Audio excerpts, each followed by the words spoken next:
Bucs in a thriller beat the Texans on the road 20-19. This is the first team since the 1970 merger between the NFL and AFL to score the game-winning touchdowns in the final minute of their first two games. So the Baker Mayfield show is off to a thrilling start in 2025. Big picture, what did you think of the Bucs side of this game? The Bucs, there's two things that jump out to me about the Bucs. One, that they're big up front on both sides of the ball. So there's never, even watching the game last night, it just my son was, what makes the Bucs so good? I go, there's no team that they're ever outmatched by. There's nobody in football that they're going to ever walk on the field and go, we're going to get overpowered up front. So I think it always starts there. I think the other thing that's really impressive, I mean, what do they do? Just grow coordinators on trees down there? It's a pipeline. It is a pipeline right now. They got a special thing going down in Tampa Bay. Credit to Jason Light, the whole organization. I mean, they got really a niche in finding people or knowing who's going to make a good offensive coordinator. I love the offense. I mean, it's not much different, I feel like, than what we saw with Liam Cohen. First off, you could tell there's good run game design. And then they're throwing, it's two things. It's either an awesome screen or they're going to throw lasers down the field. There's no in between. Right. It's like he drops back and it's a quick screen and they let their guy do things, or he drops back and he's like, I'm going to throw it 25, 30 yards down the field. And I love that formula altogether. They're not perfect, but damn, they're tough, they're big, they're physical. And you know what else? And I meant to ask Pete, and Pete will be able to look this up while we go. I felt like they rushed 5 less last night.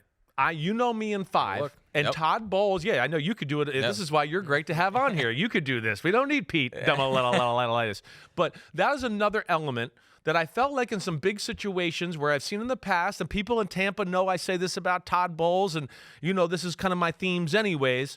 5-man rush, you got to be picky with it. Yep. Quarterbacks, offensive lines are too good. You're not going to definitely win the one-on-one matchup all the time if it's a good offensive line. And the quarterback is going to be in control to make sure things are the right way too, which leads to bigger holes and zones down the coverage. I'm not saying don't do it ever, but I'm just saying be picky and choosy with it. And I felt like in some of the big pass situations, at least, it felt like it was a 4-man rush more than I remember. Now, maybe I'm wrong, but do those numbers bear that, you think? For the Bucs? Yes. So simply, it's the fact that they just didn't blitz a lot. They had the that's a start for me, though. Right, compared to what they normally do. So right. they blitzed, pass blitzed 14 times against 30 pass attempts.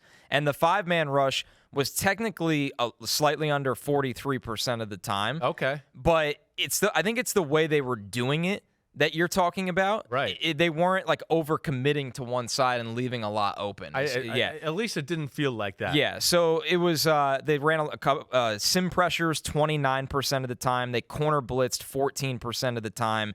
They had no 7-man rushes, so they were very careful, I think, and cautious with their rushes. I think overall, though, the fact that they are a team that you would think would blitz more than that in general. Usually, right. So they were blitzing, and they were blitzing 5 about 42% of the time. Right. But on their blitzes specifically, but a lot of times they just didn't send anyone. Okay. And what about third downs? Can you look at that? Yeah, because we could filter that. That was to me where it's really about, right? Yep. First and second down, especially first down, I could deal with 5-man pressures. I understand that there's a threat of the run there, but I think within all that, those are things that jumped out. Maybe it's not quite as much as I thought either way.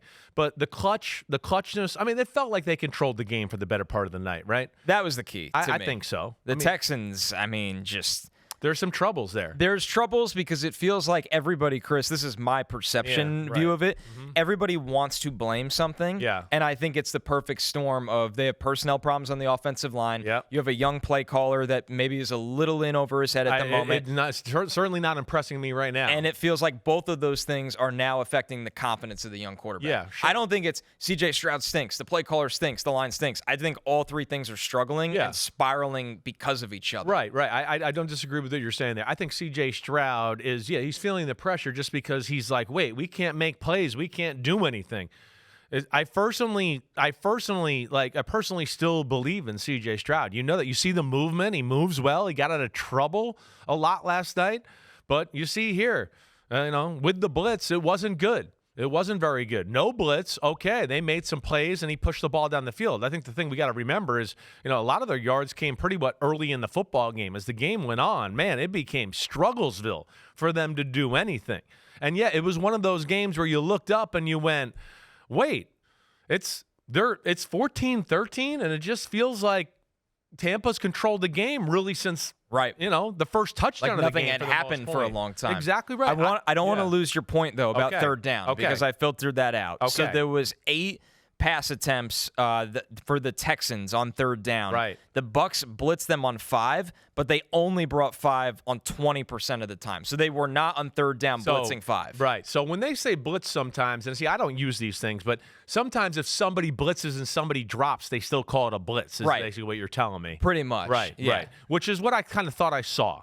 But okay, so like yes, the mug linebackers, right. All right, so it's definitely less 5-man blitz and third down passing situations. So they had 1 5-man blitz on third downs, Right. and it was a look with 2 mug backers, Right. and both of the mug backers in the A gap dropped out. So it was just from the edge. Okay, So right. they overloaded the right side of the line because they probably feel so that they tried to show like a 6-man pressure basically. Yep. Dropped 2 guys out and brought 1. Yep. So Right. they had the 2 mug backers in the middle, the 2 men with their hand in the dirt, the 2 outside linebackers that are rush backers, Right. and they sent both of the middle backers out into coverage. Gotcha. And then they actually did the overload on the right side with the slot With the corner nickelback, blitzing. nickelback, right, which is smart blitzing. I like that. That's deceptive. If you're going to do that type of blitz there, then, you got to do something like the Mike Muggs that confuses the offensive line. And right now, like you said, listen, I held the Texans in too high of a regard, obviously, going into the season. There's no doubt about it. You said it right. The protection doesn't look good. They can't run the ball worth a damn.